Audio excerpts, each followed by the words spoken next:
Today on CityCast Nashville, I'm so excited to welcome one of my family's favorite chefs in town, Stephen Robilio from Amerigo.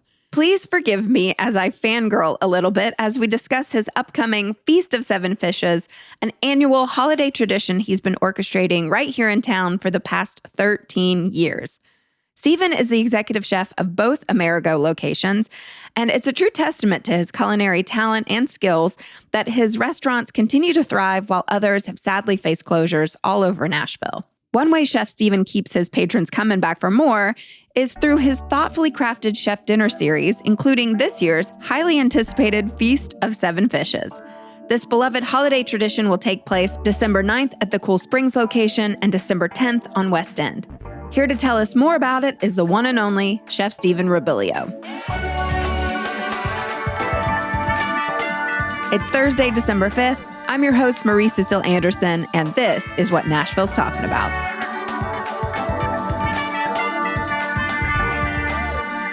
Chef Stephen, welcome to CityCast Nashville. Thank you so much. So this is a huge get for me because I've been a fan of yours for a very, very long time. And I'm excited for you to be here to talk about the Feast of Seven Fishes, which I have myself attended 2 times in the past, and I'm going for a third this year. Awesome. Talk a little bit about this Italian tradition and why it's so important to you. Well, I started in Amerigo 13 years ago. My best friend was the chef before me. He had started this dinner series up, but he hadn't done any extra special dinners, right? And so I came in, and one of my most favorite dinners that some friends of mine in Memphis did every year was Feast of the Seven Fishes. And we're an Italian restaurant. And I just thought, wow, this should fit really well. Everybody likes seafood. And so let's try this out. That was 12 years ago. We have continued that every year because we have such a great turnout. It's not actually traditionally an Italian. It is Italian, but you wouldn't find many references to Feast of the Seven Fishes in any literature in Italy. You find a few references to like seafood dishes and stuff like that on Christmas Eve, but it's really more an American Italian thing, which resonates with my family because my family moved from Italy in 1908 to Memphis. So once I had the opportunity to do it at one of my restaurants, I was like, let's do this. Name your favorite top 7 fish. Actually, wow. Just name 7 fish. I don't think I can name 7 fish off the top of my head. So the first couple years I did it, I tried to stay like pretty traditional, where you're going to have salt cod, you're going to have some sort of cioppino, clam dish, seafood pasta. And so I did that for a couple years, and not that I don't enjoy doing traditional dishes. Obviously, I do, but I like to change it up. And so now I do every other year. I will do a traditional kind of menu one year, and then the next year it's fun fish. So this year we get to fall on fun fish. Yay! Yes. So on those years, I just pick 7 or 6 because nobody likes seafood in the dessert. Right. Except the first year, I did do seafood in the dessert first year. What? Some people loved it, other people did not. It had some Arctic char, crispy skin in there, and people. Anyways, so we stick with traditional desserts now. So we do actually 6 seafood offerings, and that can be anywhere from shellfish, shrimp, stuff like that, to more traditional, a piece of grouper or halibut or whatever it may be. I got some fun things planned for this year, though. Do you have a lot of fun getting creative? Is this like an actual time that you get to kind of stretch your artistic chef mind? My background before Amerigo, was a lot of very, very high-end food. So, changing the menu twice a week, 3 times a week, sometimes more than that, sometimes less than that. The creativity part when I came to Amerigo was something that I was very concerned that I wasn't going to have because, it's a set menu. It's been it's been there for a very long time. We do seasonal menus, which is an outlet that I can get creative on, but we change that 3 or 4 times a year, so, and that's half a dozen dishes, that's not a lot. So when I came on and my friend Steve had started these dinners up, it was a very natural, yes, I want to continue to do these because that gives me one time a month for a week. I get to be creative. I get to do what I want with the food I want. And that's more of me Well, that's what I really love is that you do come out and you describe all the dishes, and then you have your wine director or the somm come out and describe all the wines that are pairing with them. And then it's just really fun to sit next to strangers and share a meal with them. And I think last year we sat next to a couple that we had sat next to the year before just on accident. And so it was so cool to like catch up with them after not seeing them for later. a year. Yeah. Yeah, it was really, really fun. You know, some people really love the family style seating like that. Others, you know, kind of get turned off by it and we don't see them again. But I have a big family. We are Irish, Italian Catholics. And when I was growing up, Thanksgiving, Christmas, you know, there's 35 people at the house. So for me, sitting down and breaking bread and sharing a meal with a large group of people, there's something very nostalgic about that. I feel like, you know, when you're eating food with people, like you can truly get to know somebody and have conversations better than probably anywhere else. The first year we attended, there was a couple who got in a huge fight and left midway. It was like, we overheard the whole situation. It was like the husband accidentally booked the wrong night. And so none of their friends were there. And then they were there. Oh, this was 2 years ago. Yeah. Yes, I remember this. Yes, yes, I remember this. Yes. We were like, the whole table was abuzz after they left. And it really bonded us. And, yeah, because you had something to talk about. Yeah, it was really dramatic and fun for us. A little soap opera-esque. That's, you know, things happen, you know, through the 13 years we've been doing these dinners. You know, that's one of plenty of things that have made us scratch our head and go, whoa, that happens in public. Right. Well, lots of drama around the holidays, you know. Oh, it's a stressful time of year. I get it. When did you begin doing the Feast of Seven Fishes for Amerigo? That first year I was there. Oh, wow. So, yeah. So this will be 13th? The 13th.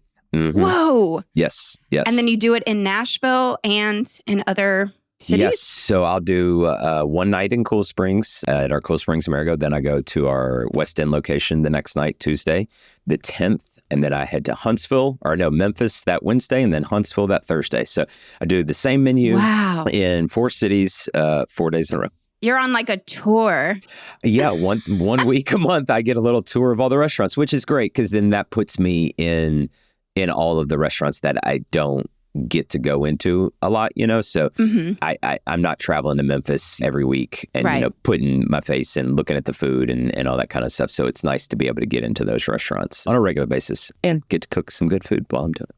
I actually read that the Robilio family is a pretty big deal in Memphis. I mean, if you're from Memphis and you've lived there, put it this way, if you're over 50 and you lived there as a kid, you know who my family is. Absolutely. Wow. So if you're such a big deal in Memphis, why come to Nashville? Great question. So I was working with some friends of mine in Memphis, Mike Hudman and Andy Tyser, Andrew Michael Italian Kitchen, Hagen Hominy, two fantastic chefs, two of the best guys I've ever worked with, actually. They're James Beard winners, Food and Wine, Best New Chefs, all that kind of stuff. So kind of a different career path. And I was looking for not a career change because I love what I do with food. I just was looking more for something that I could grow my skill into, not necessarily being in a restaurant every single day on the line. Does that make sense? Yes. I was in the restaurant industry for 14 years in New York City. So I understand all of that. Didn't want to be there 24/7. No, those 80, 100-hour work weeks stacked up. Yeah. And so into 2012, I kind of made the decision to kind of start looking just what can I do with food past working in restaurants. And then at the time, my best friend from high school, we went to culinary school together, was the chef for Amerigo in Nashville. And he was taking a job. He is actually the chef for the governor of Tennessee. And so he called me up and he was like, hey, I'm taking this job. Do you want me to put your name in the hat? I knew a couple of the owners of Amerigo already just from restaurants in Memphis. And 7 days later, I was in Nashville. Wow. Yeah, it was very fast. Amerigo, so it's been open now for 3 decades, right? I read that it's the longest standing restaurant on West End Avenue. It is. And I personally would go there, not that my parents were cheap, but we loved that early bird special as a kid and we continue to go. What are you guys doing over there that makes it stand the test of time? Yeah, that's the thing. West End's been there 30 plus years. Cool Springs is coming up on that date.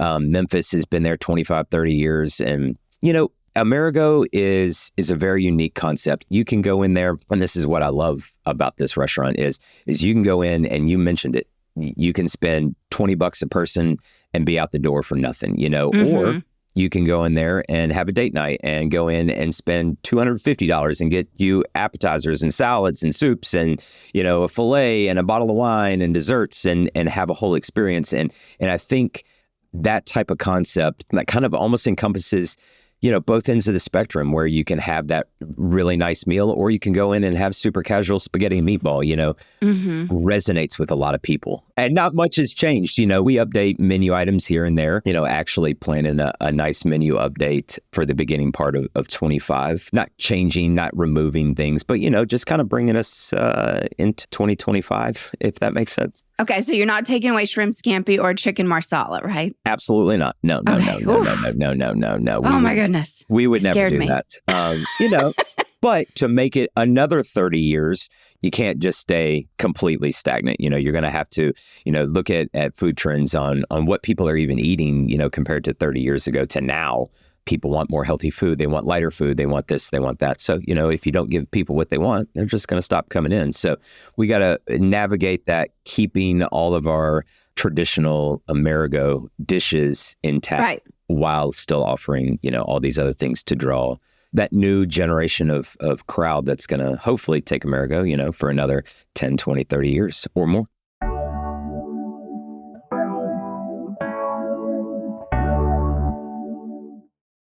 I do want to dive a little bit into what you did during the pandemic. Mm-hmm. So I was living in New York City and I escaped during COVID and lived with my parents for 4 months here in Nashville. That was fun. It actually was quite joyful, thanks to you, Chef Steven, because we picked up those cook at home meals that you started doing. Yeah. So COVID hit. And actually, I had blown my knee out a couple weeks before the shutdown, tore a meniscus, and shutdown happened. And my surgery was the day after shutdown. So once elective surgeries went away. So then there was about 10 and a half weeks where I was needing surgery. So I was still working, but I was trying to think of ways where we could, generate revenue, generate sales, because, at that point, we didn't know what was going to happen. And so in my mind was, what do I need to do to bring in money so that me, my staff, company, whatever, that we all keep our jobs, Mm-hmm. I had seen, it was on TV somewhere, and it was a chef show. And I want to say it was on BBC, to be quite frank with you.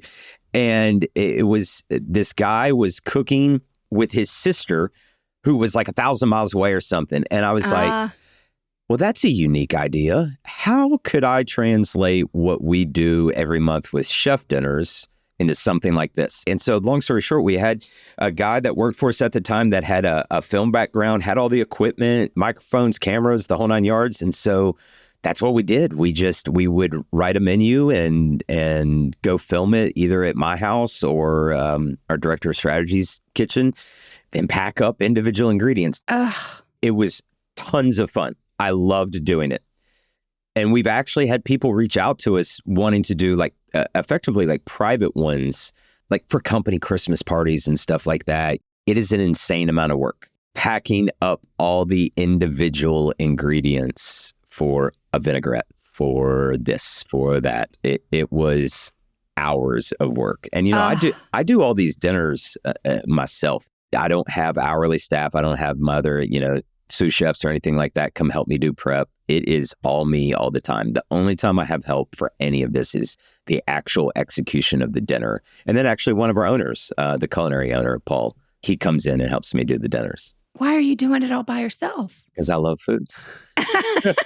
I, I mean, that's as simple. I love what I do. And honestly, it's something I really enjoy. And I'm a little control freak. And so, I think you've said that at dinners before. Yeah. Yes. So one, definitely with the prep, I can't ever let anybody else do that because 9 times out of 10, I don't work on recipes. If I'm making tomato soup, I know there's going to be onions. I know there's going to be garlic. I know there's going to be wine. And I know there's going to be tomatoes. But it's going to be different almost every single time. And I do that on purpose for the dinners because I'm not reinventing the wheel here. It's food. What I'm doing is how do I put my spin, me, into this food, and so it makes it really difficult to say, hey, yeah, can you make this soup for me? And here's roughly what I want in it, but I don't really know. Right. Well, not only the food was delicious, the cocktails that you provided for those take-home meals, and I have to say, paired with trying to then cook them. Like we did it wrong a couple of times. You drank first, didn't you? Oh my God. And we would just get so buzzed and then trying to well, luckily a lot of that stuff you had already chopped for us. So thank you for that because that could have been a real safety issue. But yeah, your cocktails there, the wine is amazing. We're just so lucky to have Amerigo exist here in Nashville. I wish I could take credit for the drinks. I don't do anything with those. We have some great people that work for us that do all the beverages, and to their credit, it's not the easiest thing to do because they're not trying the food beforehand. They are looking at my menu and knowing me and how I cook, and then picking wines or cocktails or whatever to then pair with that. So it's not as easy as it would seem for that. So I was hoping that this conversation would lead to you being like, okay, yeah, we'll bring that back. But now I don't want you to because it just sounds like way too much work. No, we tossed it around. But, the reality is I want to do them in person. I don't want you to have to cook it at your house. I want you to come sit down at the restaurant and let me cook it for you. My mom was like, oh, just Chef Steven because of those videos. You know what's funny? I've never watched one. Oh, really? All the TV I've done, all the videos that I made, during the pandemic, I have never watched one. I don't like what my voice sounds like. So, well, we're going to probably have some listeners write in saying how much they do enjoy your voice. So I'll forward those reviews back to you. Please do. Thanks. It'll make me feel better. It really is amazing that Amerigo has lasted this long, especially with so many restaurants closing in Nashville. What Nashville OG restaurant do you miss the most? Mine is Sunset Grill. That was our family. Whenever anybody, passed a big exam or straight A's, one time we sat next to Bart Durham. Oh. We were like, yeah. That's a local celebrity. I didn't grow up here. So for me, of all the restaurants that have closed recently, Andy Little and Josephine was a fantastic restaurant. That was upsetting to see that one go away. I know Arnold's is around still in some capacity, but losing those type of restaurants, to effectively what I think is chalked up as rent increases. It's a sad state of affairs for sure, because those type of restaurants are what built Nashville culinary scene. The next few years will be interesting to see, especially in that 12th South, Germantown area, what survives and what kind of falls to the wayside. And that's the very unfortunate part about the demographic here in Nashville right now is everything is very expensive. Real estate is not cheap at all.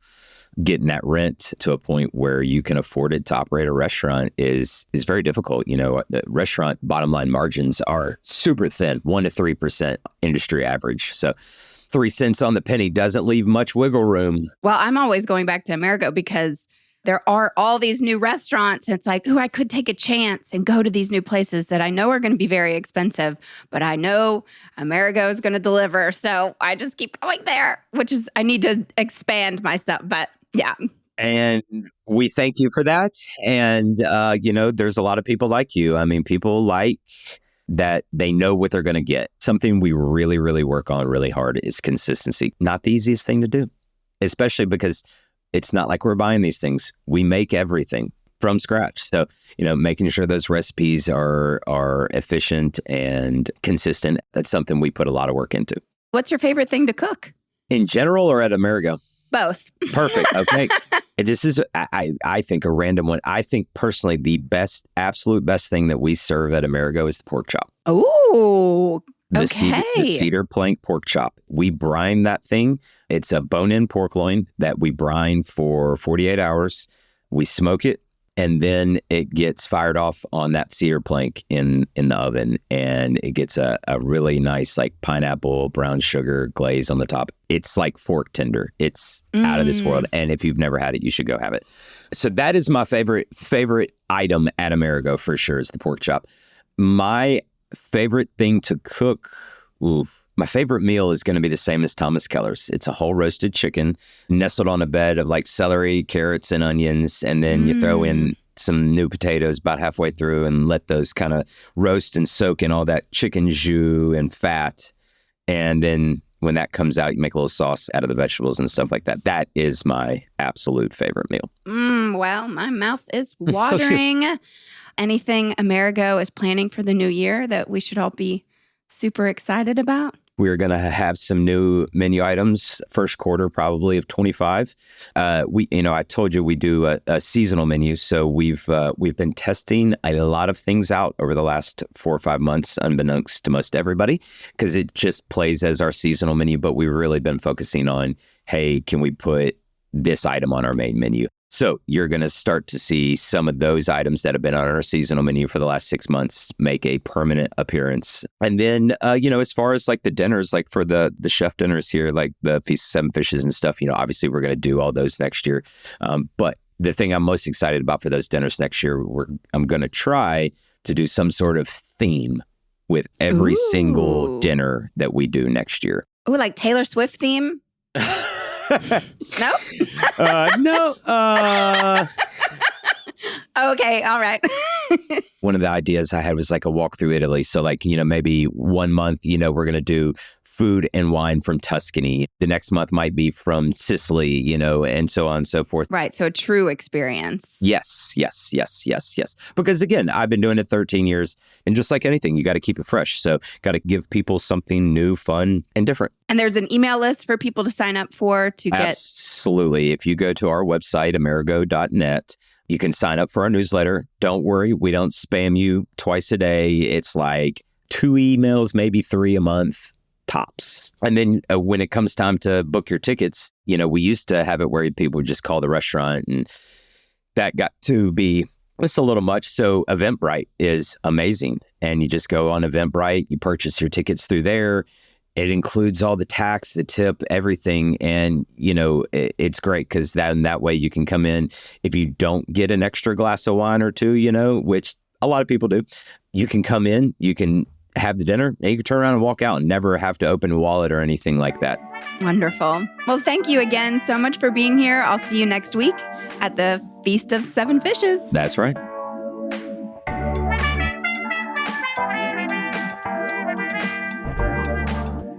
That's all for today here on CityCast Nashville. If you enjoyed the show, why not tell a friend, rate the show, leave us a review, and subscribe to our Hey Nashville newsletter. We'll be back tomorrow morning with more news from around the city. Toodles!